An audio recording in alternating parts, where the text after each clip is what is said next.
Kashi news channel, सच है तो बोलेगा। वाराणसी के श्री काशी विश्वनाथ मंदिर में श्रद्धालुओं के दर्शन के लिए विशेष व्यवस्था की गई है। मंदिर के दर्शन के लिए आने वाले भक्तों के लिए सुरक्षा और सुविधा की व्यवस्था को और बेहतर बनाने के लिए नए प्रयास किए गए हैं। काशी की महिमा और यहाँ की ज्योतिर्लिंग के दर्शन से श्रद्धालु अपनी आत्मा को प्रकाशित करते हैं। महाकुंभ के दौरान लाखों श्रद्धालु यहाँ आते हैं और पिछले कुछ वर्षों में इनकी संख्या 3 लाख से लेकर 5 लाख तक पहुंच चुकी है। श्रद्धालुओं की बढ़ती संख्या को देखते हुए मंदिर प्रशासन ने दर्शन में सुविधा और सुरक्षा बढ़ाने के लिए कई महत्वपूर्ण कदम उठाए हैं।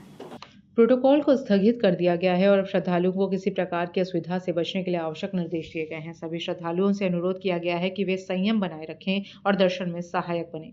विशेष रूप से रुद्राभिषेक की परंपरा को बढ़ावा दिया जा रहा है। यह परंपरा श्रद्धालुओं को भगवान शिव की पूजा के एक विशेष रूप में शामिल करती है। रुद्राभिषेक के आयोजन के तहत मंदिर प्रशासन ने चिकित्सा सुविधा, पेयजल, शौचालय, ग्लूकोज की व्यवस्था सहित सभी सुविधाओं का ध्यान रखा है। नए साल में भी रुद्राभिषेक की प्रक्रिया जारी रहेगी और महादेव के विशेष आराधना के आयोजन के साथ श्रद्धालुओं को आशीर्वाद प्राप्त करने का अवसर मिलेगा। मंदिर प्रशासन ने यह सुनिश्चित किया है कि दर्शन के लिए आने वाले श्रद्धालु बिना किसी परेशानी के पूजा कर सके। काशी विश्वनाथ मंदिर के रुद्राभिषेक न्यास द्वारा प्रतिदिन नए उत्सव और परंपराओं का आयोजन किया जा रहा है।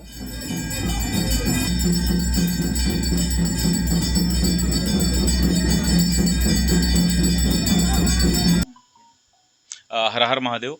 नववर्ष ग्रेगोरियन कैलेंडर के अनुसार जो आने वाला है, इसको भी सनातन धर्मी बहुत ही उत्साह के साथ मनाते हैं, जो कि यह उत्सव धर्मी सभ्यता है हमारी और काशी उत्सव का नगर है। उत्सव और उल्लास के साथ लोग आते हैं। काशी में ज्योतिर्लिंग धाम के प्रकाश से स्वयं की आत्मा को और स्वयं के देह को, स्वयं के विश्वास को प्रकाशित करते हैं। तो बड़ी संख्या में पहले भी लोग आते रहे हैं। 3 लाख, 4 लाख, 5 लाख तक की संख्या पहुंच जाती है। तो इतनी बड़ी संख्या में श्रद्धालुओं के आगमन के दृष्टिगत यहाँ विशेष व्यवस्थाएं की गई हैं। एंड टू एंड बैरिकेडिंग की व्यवस्था गर्भगृह तक की गई है। स्पर्श दर्शन और किसी भी प्रकार का वीआईपी प्रोटोकॉल पहले से ही स्थगित किया जा चुका है और इसके बारे में पर्याप्त प्रचार प्रसार कर दिया गया है। श्रद्धालुओं से लगातार अनुरोध किया जा रहा है कि गर्भगृह में प्रवेश करने का प्रयास अथवा अनुरोध न करें। किसी प्रकार के स्पर्श दर्शन के लिए अनुरोध अथवा प्रयास पुनः न करें और यहाँ आने के बाद पूरा संयम बनाए रखते हुए सभी के सुरक्षित एवं सुगम दर्शन में सहायक हों। महादेव की सब पर कृपा बनी रहे, यही श्री काशी विश्वनाथ मंदिर न्यास कामना व्यक्त करता है। प्रत्येक पर्व पर चूँकि आंकड़े, पहले के आंकड़े खंडित हो रहे हैं, इस लगातार जो है संख्या बढ़ती जा रही है, परंतु हम लोग यह भी मानकर चल रहे हैं चूँकि अभी कुंभ आने वाला है तो बहुत सारे लोगों का प्रवाह प्रयागराज की तरफ भी इस समय होगा। कुंभ में बहुत वहाँ भी भीड़ हो जाती है, तो कुछ लोग जो यहाँ के दर्शनार्थी होते हैं वो पहले प्रयागराज में कुंभ प्रारंभ होने से पहले वहाँ एक बार स्नान करके आना चाहेंगे। तो संख्या कुछ ऊपर नीचे हो सकती है, लेकिन वो संख्या लगभग उतनी ही रहेगी।